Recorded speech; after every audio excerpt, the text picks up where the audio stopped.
Miriam and Emma are still with us. My next guest is an Emmy and Golden Globe winning actor who has rocked our screens in Band of Brothers, Billions and Homeland, and who recently has been rocking the world of music with his debut album, Mission Creep. He is about to hit the road for his first ever Irish gigs, and we're delighted to say he's also popping his late show cherry tonight. Would you please welcome Damien Lewis?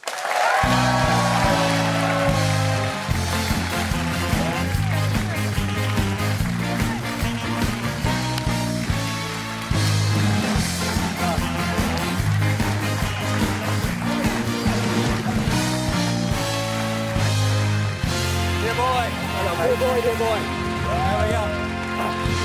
Oh, welcome to the show. Moistness and friction, that's where I've been going wrong. That's where you've been going wrong all these years. Great name for an album. It's yours. Thank you. And that is indeed the name of Damien's new single. We've known each other for a while. We haven't done a show, but you have been rehearsing since a kid.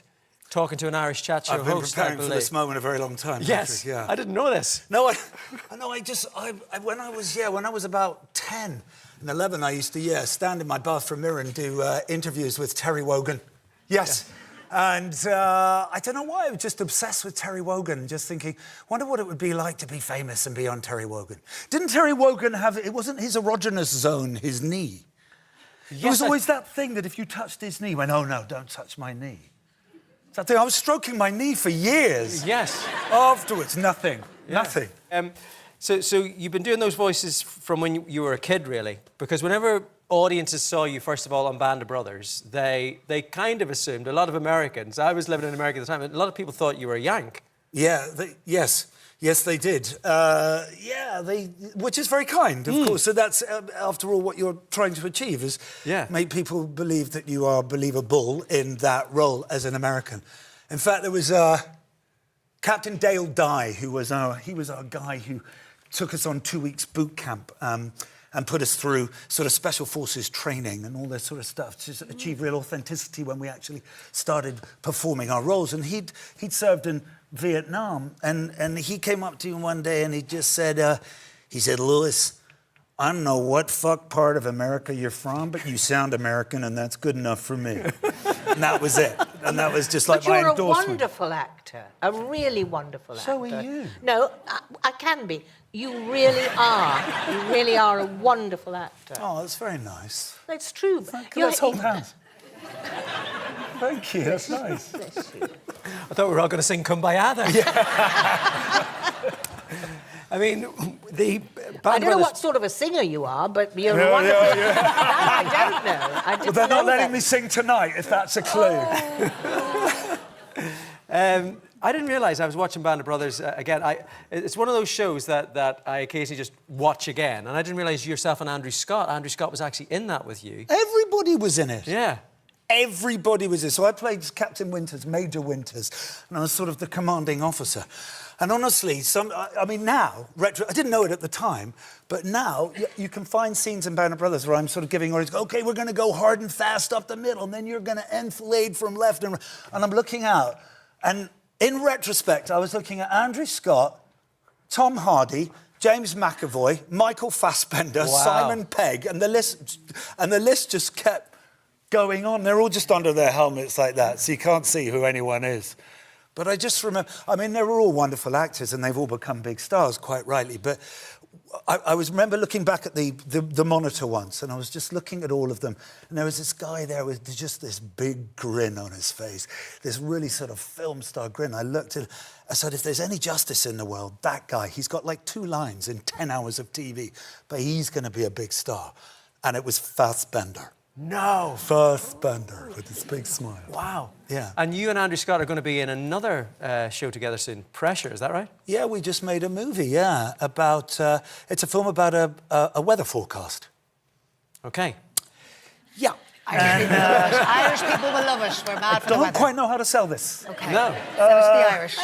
They love weather. Yeah, so we're about... they love the weather, so go down well here. Yes, we talk about the weather non-stop. Yeah. So Andrew plays... Miriam's thinking it's the shipping forecast. Yes, I know. Andrew plays... So it's a true story. It's about the D-Day landings. And it's actually about why we didn't go on one day and we did go the next day because of this famous weather report that came in from Andrew Scott's character. And I play General Montgomery in it. Of course you do. Monty! Yes, of course you do. Do you do the voice, the R? You know, you didn't do... Yeah, I did. Do you think that's risky? Because I have dropped his arm. No, it's correct. It's correct Yeah, to do that. good. Thank God. It's correct to do that. So what's the voice? You'll have to watch the movie. Okay. I'm not a performing monkey, Patrick. No, you're right. You're right to say that because people think that you carry all the voices with you all the time, but you don't. You forget them. You know, you go on to other things, and that voice recedes. But I was just interested to know whether you took that choice to use the famous sound that he had. Yeah, and you did. I actually did. Did you listen to tapes of him? Yes, and researched him. You know, Montgomery ringing a yes? No, yes. Anyway, you know. Yeah, I mean, British officers. Real sweet spot here in very Ireland. popular in here. I can imagine. Any Montgomery fans? Anyway, We know we're shits. We know it. Yes. We are aware that the British Yeah. are awful. We know that. But he's an actor. Yeah. And a really fine actor. Yeah. And he took the trouble to get the voice right. So you have to admire that. Yeah. And give him a clap, please. For doing that. Fantastic. That's true. Yeah. So, was Band of Brothers the breakthrough, or was Homeland, was that the one that just brought you to another level? I think Band of Brothers did, just in terms of it being global. I mean, I will say, it was, Band of Brothers, the second episode aired in the same week as 9/11, and, after 9/11, obviously, nobody really wanted to sit down and watch violence. Everyone was so traumatised and upset. So it had a very sort of slow beginning, if you like. And then it sort of came back and it came back. And now it's just on all the time. And people... I think it's been HBO's biggest box set of all time. It's been a big hit. Homeland was just a different thing. It was, people sort of grabbed me aggressively in the street in a way. Yeah, that was like really zeitgeisty. In a way I've been yearning for years. Yeah, but, but that was quite odd. It was very intense, though. That yeah, show. it was intense. We have a little clip of Damien doing his stuff in Homeland as Sergeant Brody. Do you know Afzal Hamid? Yes. Did you meet him in Syria? Yes. Did you slip him a razor blade? No.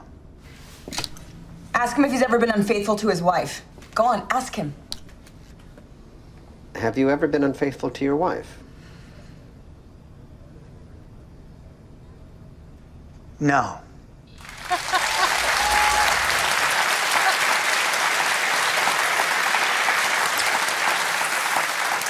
I mean, it was a very intense show, but you guys had a bit of fun in between takes. I didn't realise there was a Homeland crew band. Is that?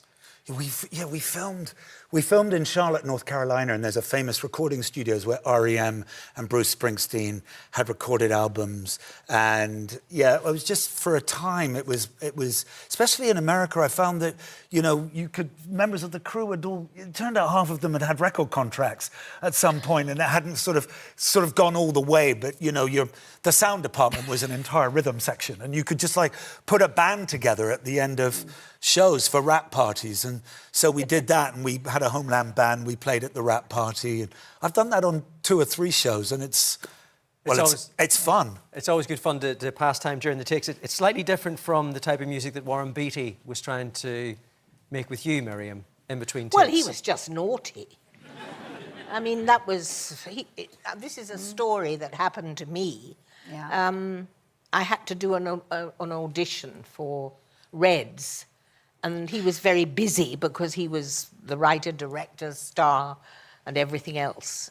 So I could only go to the trailer at lunchtime.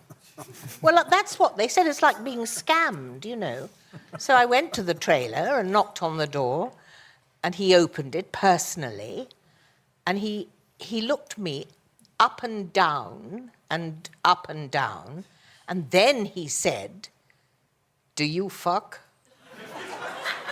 I mean, what a sauce, honestly. And I said, yes, but not you.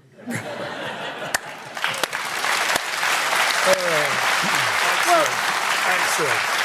But I mean, a lot of people would have said yes, and a lot of people apparently did to him. But I just couldn't do that. Yeah. I had to. Maybe Warren just wanted Miriam to tidy the shed, Emma. It's... Could have been. I don't know, but I got the part anyway. That was what mattered. So, look, you've been playing music, since you were a kid. At school, was music sort of the plan A, and you always wanted to be the rock star, and acting was the plan B? No,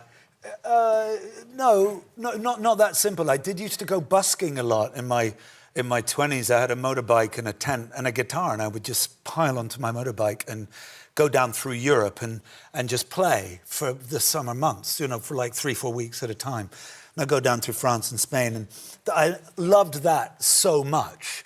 I played one time in a square in Aix-en-Provence. It was a fountain in the middle. I set myself up the fountain, and there were restaurants all the way around the outside. They wouldn't send me money. The waiters would come out with beer. Oh, wow. And so after about 45 minutes of playing, I was absolutely plastered. And I would just sort of saunter around the fountain. And 2 hours later, the sort of square started to thin out a bit. And then after 3 hours, I was still there, pissed, just playing on my own to waiters, just putting chairs on tables as everyone had left, because I was just drunk and they couldn't get rid of me. But I used to do that and do these... it was just in the last 2 or 3 years that it became a bit more formal, if you like. And in terms of, jumping on this and committing to music now, why now? I think it was a bit of a lockdown thing, sitting around in lockdown just thinking, what's life going to be like after this? And I just thought, if not now, when? But I needed a prod. You need a poke sometimes from people, don't you? You need someone to come up to you and go, why don't you try that? I heard you singing, you can do it a bit. Would you like to do something together? And that's kind of what happened. And then, So will you go on and do more of this? But unfortunately, yes. But you'll be an actor too. You'll go on being an actor. Oh, yeah. Yeah, absolutely. I want to keep acting. I love acting. You must. I love acting. But I just love the fact that it looks like you've turned up at your granny's and you're going, no, don't worry, I will. It's fine. Don't hunt me down. It's still okay. I know. Damien will be performing at Cypress Avenue in Cork on October the 15th, at Whelan's in Dublin on the 16th, and Dolan's Limerick on the 17th. Tickets are available. Ticketmaster.ie. Give it up for Damien Lewis, Emma Doran and Miriam Margolyes.